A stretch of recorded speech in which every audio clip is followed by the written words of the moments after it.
So I am going to give everybody a special treat. You're going to get a full half hour of me. You haven't had enough of me yet this morning. And I've got 3 great guests going to join me on a brand new podcast that I'm launching right now. Debut. It's the Rise and Outshine, also with the creator community attached to it. So the podcast is part of this. And this is going to be a panel show. We're going to discuss kind of the current events, the news of today, things that are appropriate for podcasting, live streaming, content creation. And we're going to talk about them, dissect them, and see how do they apply to your business. How can you use them? Look, see what Phil's doing right now. He's using the content to get on right now. I appreciate that. A little share. Fully going to support this. Come on. I'm on a show with legends. Legends, well, ladies and gentlemen. Let me introduce. I wrote nice little introductions for each of my maybe guests. Up top of me, Maria. Yeah. You're a legend in the game. Don't This is already like the Brady Bunch. We have Maria, who and I wrote little things for you. Let's see if these are. Oh, did you? This will be interesting. These are witty and funny. Maria, who does all the things from Parts Unknown. She's from Reset Business Consulting. Maria Daniels. I've got Phil Better, who's the whole reason we can call this an international podcast day. He's our Canadian. You're holding it all together, Phil. We met our quota. And I got Wize from Real Wize Productions. He's the guy that gives me the face anytime a trivia question is about the Yankees. He goes, "Come on, man." The other one I was going to say is the only guy I know who will drive Route 80 to get away from Pittsburgh. Well, I was coming from Cleveland, so. Well, so here we go. We have the show. The way I do is I go through the news of the day and see what's happening and what's popping. I share the links with my guests. They get a little time to review it, but I'm going to go through it today, and we're going to talk about the very first one was an article that we saw on Gizmodo. I think that's the proper way to pronounce that. This was talking about the big podcast players are buying downloads to inflate their numbers. And the one that they really called out in this article was iHeart. iHeart has always touted we're the #1 podcast provider, but they've been spending $10 million over the past 4 years to inflate their podcast numbers. And New York Post podcast is doing the same thing. And this is kind of like a big deal because numbers kind of dictate the quality of your show. People rely on those. Advertisers rely on those to say, hey, is this a podcast worth advertising on?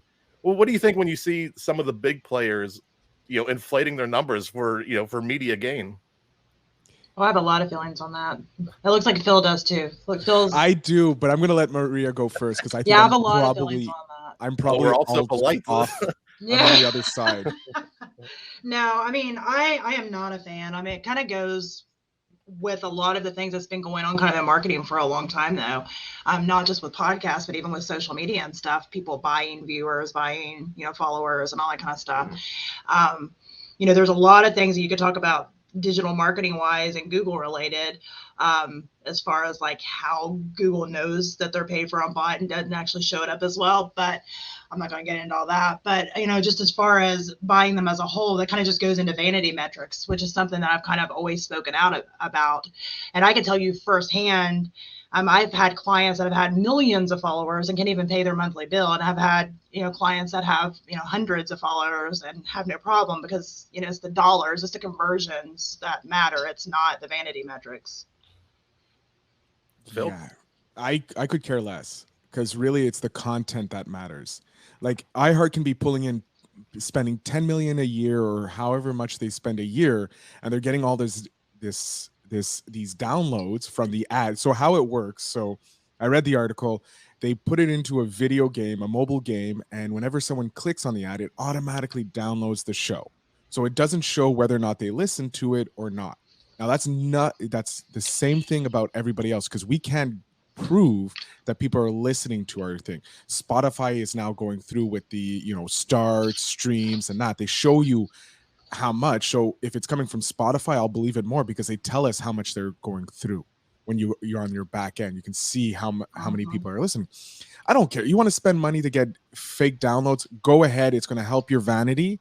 But I know the real Real stuff is in the content. If the content's not good, people aren't going to listen to it. And it doesn't matter how much you spend for it. So go ahead. If you want to do it, and if you want to boost your numbers to get vanity and be happy, go ahead. Spend the money. I'd rather spend my money on building the community that will actually take me and pay me. All you need is 1,000 people. 1,000 people paying you $10 a day or $10 a month. $10 a day would be lovely. If I can get that, great. But $10 a month and you're set for life. That's $120,000 a year. If you can't live off $120,000 a year, I have a friend named Lloyd Ross. He helps with finances.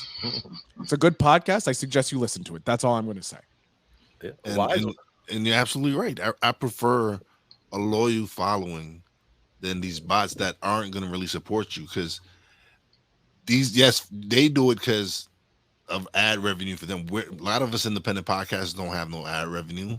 We're building up through our blood, sweat, and tears. We're building up through the loyal following that we have that are sharing what we're doing. Because everyone up here has a great show. Maria has a great show. I love Phil's show. Thank you. I've been on Jeff's show quite a few times. I'm a 4-time defending champion, by the way. Damn, I'm only a 1-time defending champ. And so I don't think I ever won. I think I just always lose. But honestly, I'd rather have the loyal following support me, because you know they truly will support you. And when Phil talks about building a community, that's the best way to grow any business you're doing. Yeah. Is to grow that community, because that's a loyal following that they know how hard you put in, how much hard work you put into it, and support you. They see that you're shining, and that's why I love the community that we're building here, because we've all worked together in some capacity and me and Jeff have done so many events. Maria and I always working together. Phil and I just started working, but we've clicked already, and this community is amazing. Look how many people came out for this event alone. So it's always good to build your community and stop worrying about the bots, stop worrying about the vanity stuff. If it's meant for you to happen, it's going to happen, but you need to put in the work. Don't expect it just because these bots and you get these downloads, it's not going to benefit you. No, That's kind of where I want to pivot this too, because, here's major, podcast networks doing this. And we all know every day, not every day, but a couple times a week, we probably get a message. And podcasters at home who are listening to this, get a message in Facebook or Instagram. Can I promote your podcast? Yes. I can promote your podcast. I'll get you 500 downloads a day, right? Mm-hmm. Now, is this the same thing? Are they Probably. just doing what they're doing? Yeah. And, how do you kind of elaborated on how you feel about that, but let's be honest, that's not a valuable strategy, right? We're all in agreement on that. It's not a growth strategy. No, it's a short-term boost.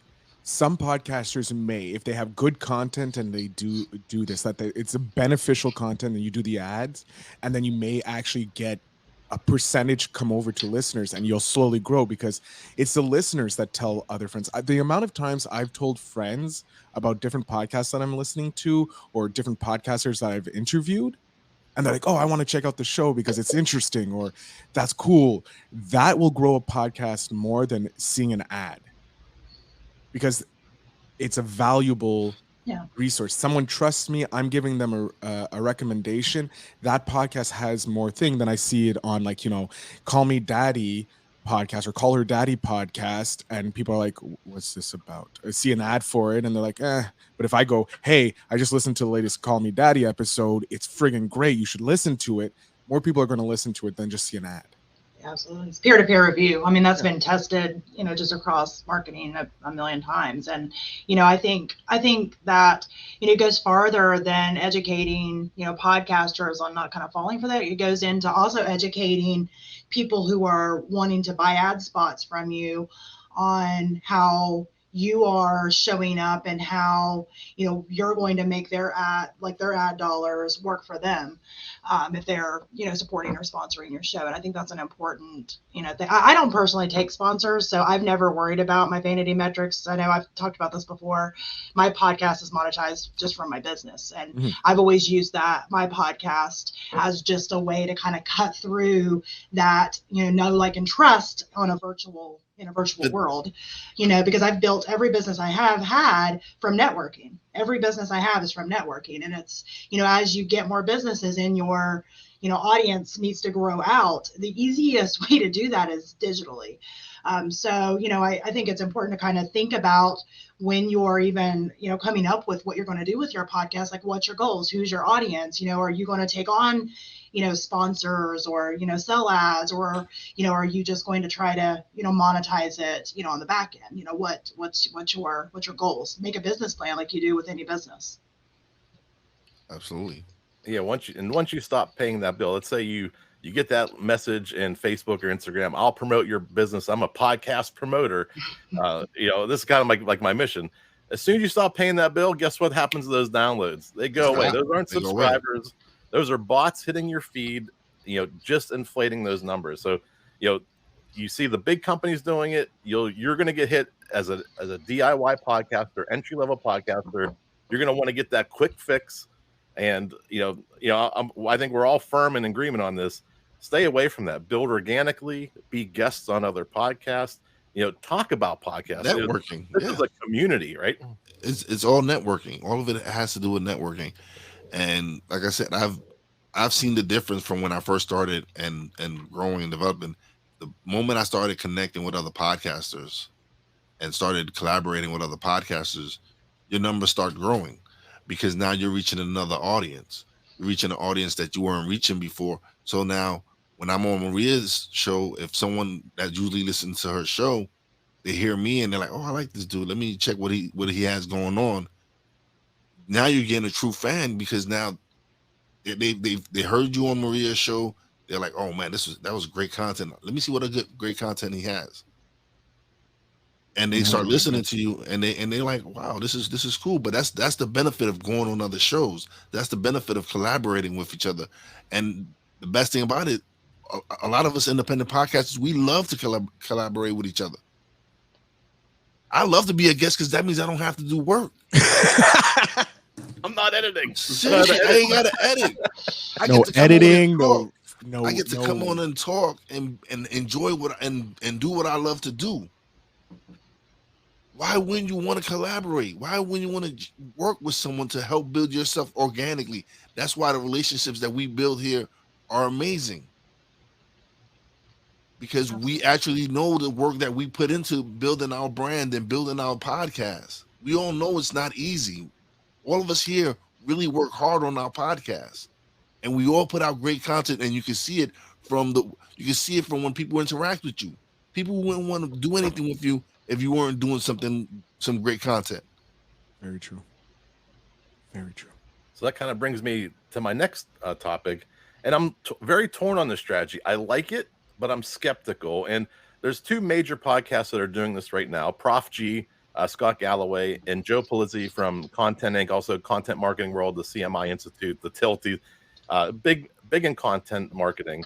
And it's something that I would consider. Like, I do a trivia show. I do the normal show that I would do, but maybe I also want to do a mini show, and I might release that on a separate day on the same feed. So in that context of trivia, I have a podcast feed and I have two different shows on it. And the theory is you have 7 days in the week, and you typically only release a podcast 1 day a week. But it's kind of like that broadcast media. I have 6 other days that I could utilize that feed.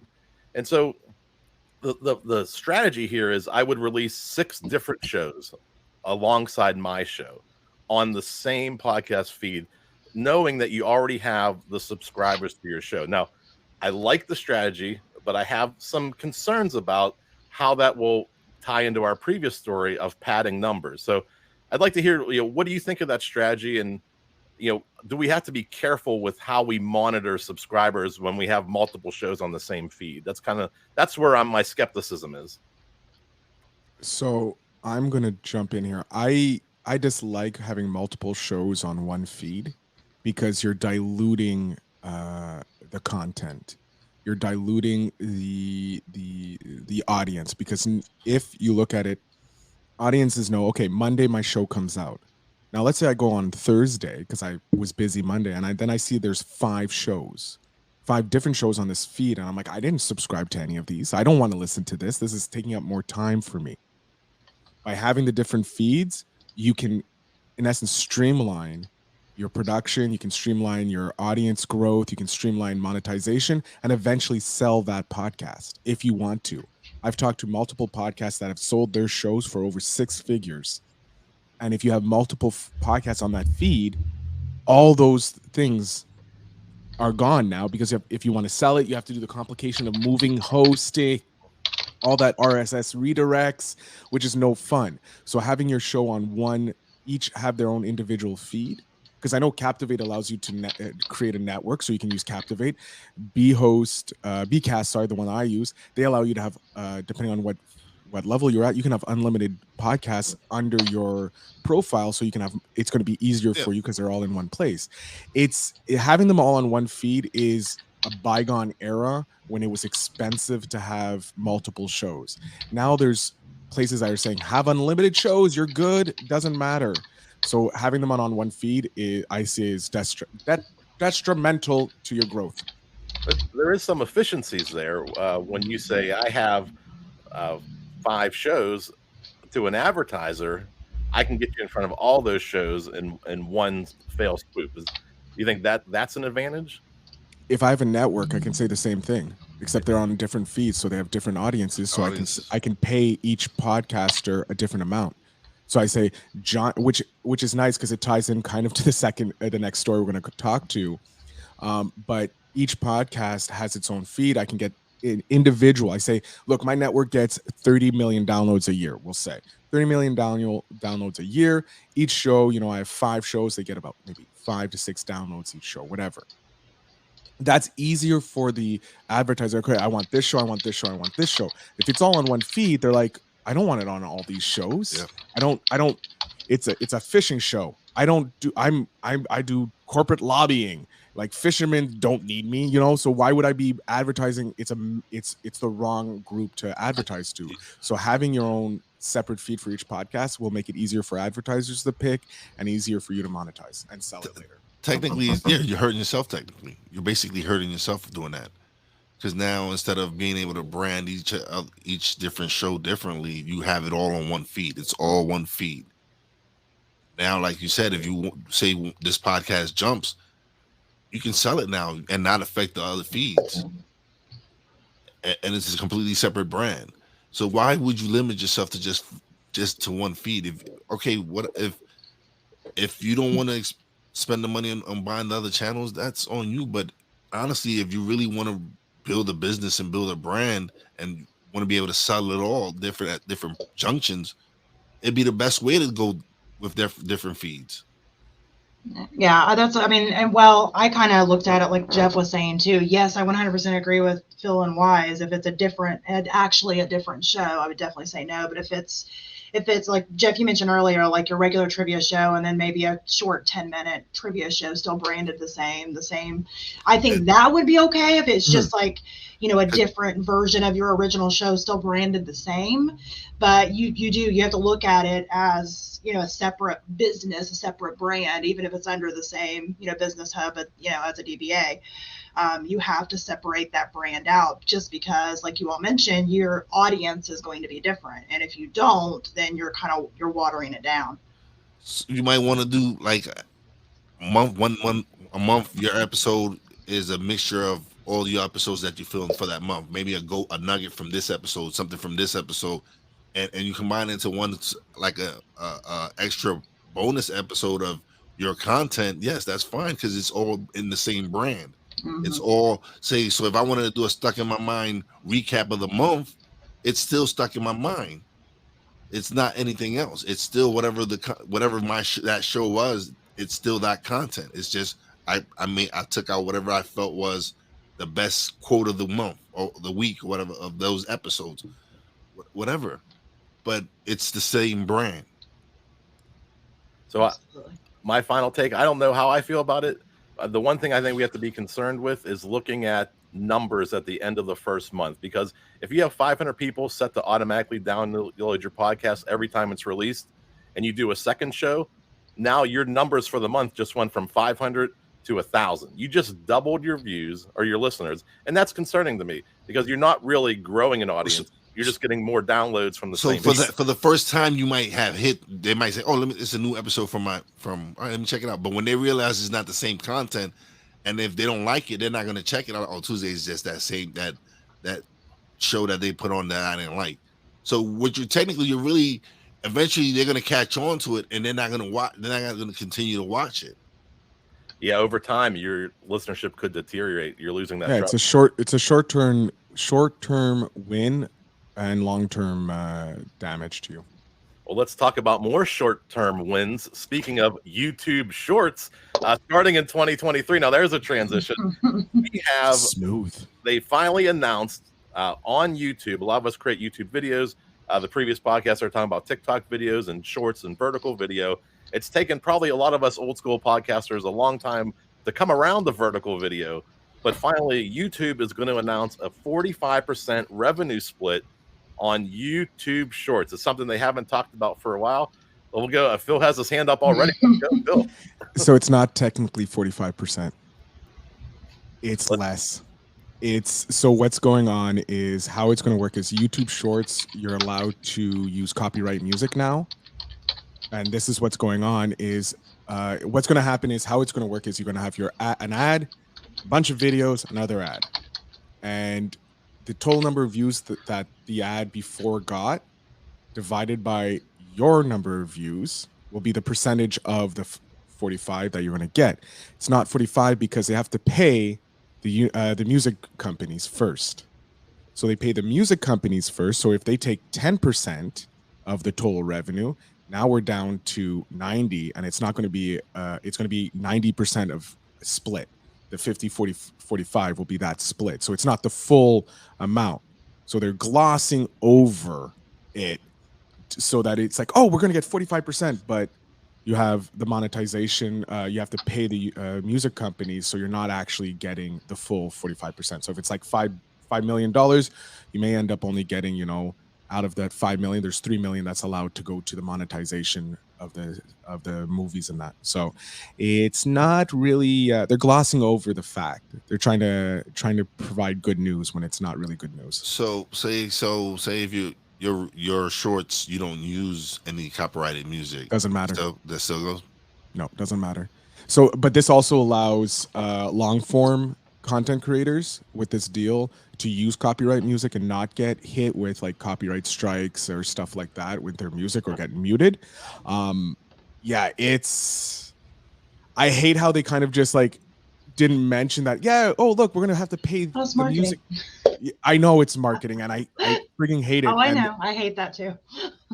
If you're interested, there's a YouTuber called Philip DeFranco on September 20th when they announced this. He actually spoke with Renee Ritchie, the liaison for YouTube and content creators, and he literally asked him, "So what does it mean with the YouTube and the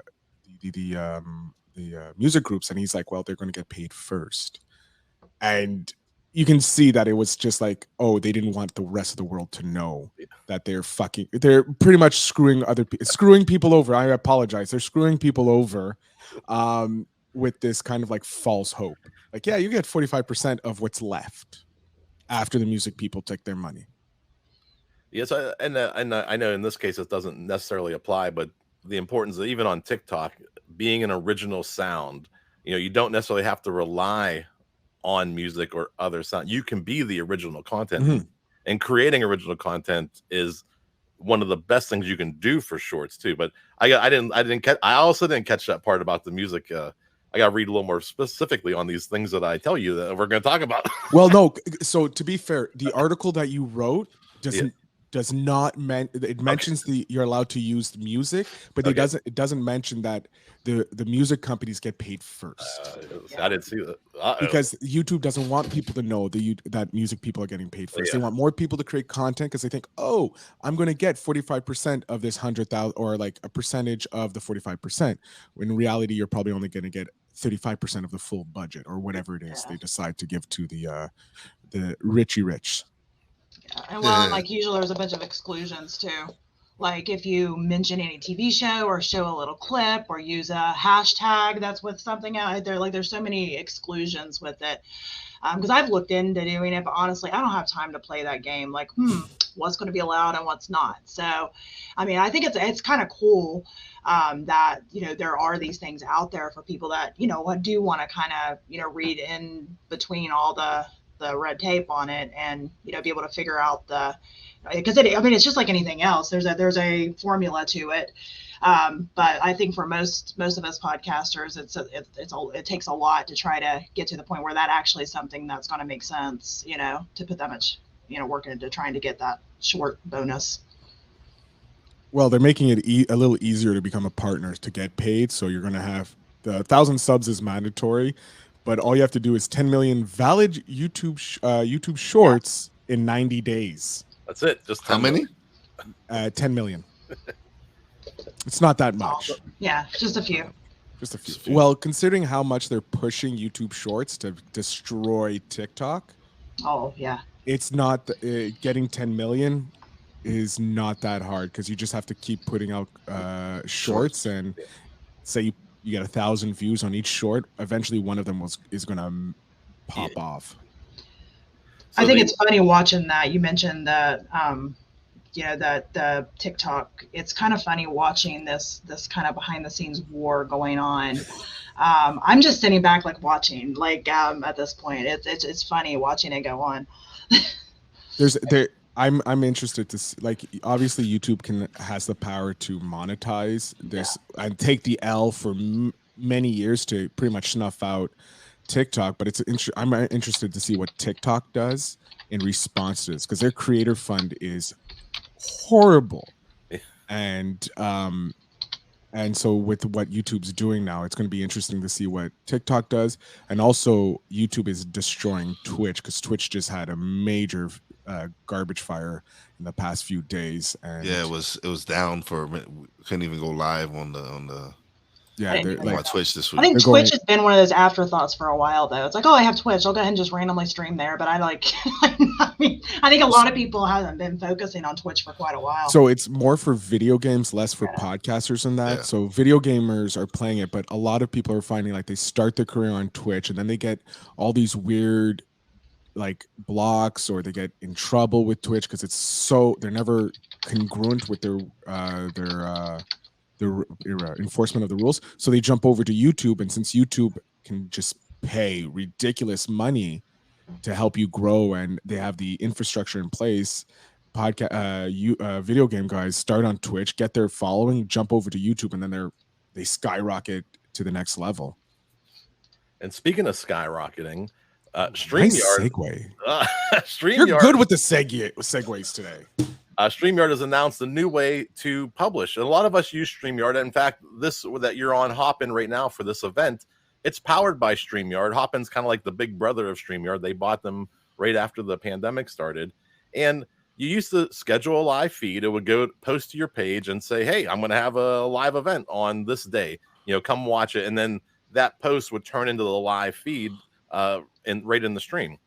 But now with StreamYard, they change it, and maybe it might have been a Facebook change too, where when you schedule a live event on StreamYard now, it's going to create an event page for that. And then the community has gone crazy over this. Both people, you know, how people on the internet love the way it used to be when I was a kid, and they also, you know, really hate change. But it saves time. Like it's something like now you don't have to go create the event. People, I don't understand what was like. It's because it's change.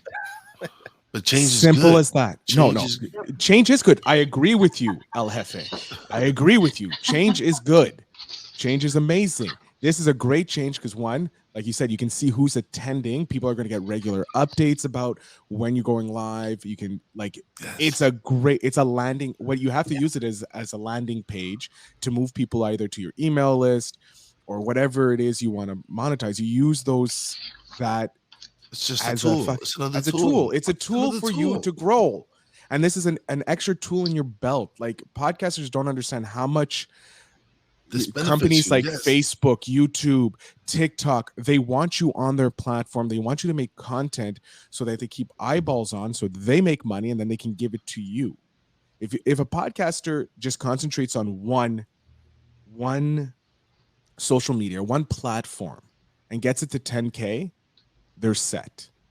At 10K, you can then move to the other platforms because you have a strategy in place. So you have And you just copy you have an paste. audience. Yes. Yeah, you have an audience. You say, hey guys, you're following me on Instagram. I'm posting some amazing stuff on Facebook. You should check me out. And then they go over to Facebook. They like your page. They join your group. Boom. Now that they're in your group, you can make them into a rabid listener. And that's where you get, then you can send them over to Patreon, send them over to your courses, send them over to your products, your merch, whatever you have, because that's what you need. You need to move them from listening to you to interacting with you in a location. And that's either on TikTok, on YouTube, on Facebook, wherever it is that you're concentrating your content. And that's one of the reasons I've started streaming live now, is to be able to interact with my audience. I've learned this from Phil. Phil's amazing at seriously. I've learned this from Phil, watching Phil as well, because Phil is amazing with this. He interacts with his audience. They have a question, Phil's boom, he has the answer. I try. And try it. But the fact that you get to interact with them, that makes them feel a part of the show now. Mhm. So now doing the live, my audience gets to interact with the guest, especially if it's an amazing guest. Now they're like, wow, look what he's doing. I'm a part of this now. I get to interact with them. So that aspect of it made me realize, I'm like, this is how I can really grow. Now this is where I had to take my podcast to the next evolution of it. Because I started with audio, then I went to video. Now I'm doing lives because of the interaction with the audience, wanting them to be more intimate with you, wanting them to grow with you, and be like, you know what, Wize got some good stuff. Let me go support him. Or Phil got some great stuff. Let me go check out his Patreon. Maria has, you grow, you build relationships with these people. That's what we're here for, is to build these relationships so that they can see, like, hey, listen, let me support them. They got some great stuff. This conversation's been great. Let me give the last word to Maria. We're going to be out of time, and then we'll do real quick plugs. We got Snowman in the morning coming up. He's rating in the backstage. Hey, Snowman. Not One thing me. I was going to say is make sure you check out the rest of the amazing podcasters that's going to be on today and share this event. It's that way we keep them coming. Reset Business Consulting for Maria. Wize. Oh, I'll be on later on at 7 at Poppy J and Rise El Jefe. We have the main stage. So Real Wize Productions, www.realwizeproductions.com. Check out my podcast, Stuck in My Mind podcast. Phil. So mine's very simple. If you want to learn how to start your podcast, or if you want to learn how to become an entrepreneur, just visit investinyourselfpod.com. That's where I have both my podcasts, where I interview digital entrepreneurs making money in the digital space, so that you can learn how to as well and see how simple it is. But if you want to start a podcast, I interview hundreds of podcasters a day about their show, so you can learn tips, tricks, and their story there. And I thank you so much, Jeff, for having me. I'll be on in about 30 minutes teaching people stuff. I don't know what I'm teaching anymore. Coming back. I'm coming back. I'm never leaving, Jeff. I've had this idea for this show in my head for a while, and the three of you and your expertise exceeded all the expectations I had for the conversation we would have. I was on the edge of my seat the entire time. That was amazing. Thank you so much for being my guest today.